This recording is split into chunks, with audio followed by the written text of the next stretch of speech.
यार तारां तो इधर होयो भाई, तारां तो इधर होयो। अग सगों मच्चां दई है।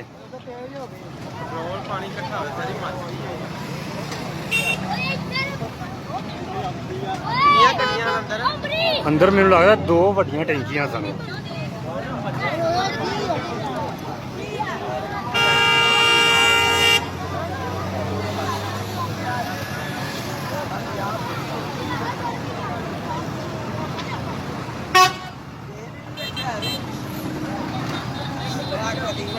ਕੱਲੋ ਵਾਪਸ ਵਾਲਿਆਂ ਨੂੰ ਵੀ ਅੱਜ ਦੀ ਅੱਗ ਜਿਵੇਂ ਤੁਹਾਨੂੰ ਵਾਮ ਦਾ ਖੂਨ ਚੂਸਦੇ ਹੋ ਨਾ, ਅੱਗ ਤੁਹਾਨੂੰ ਯਾਦ ਹੋਣੀ ਚਾਹੀਦੀ ਹੈ।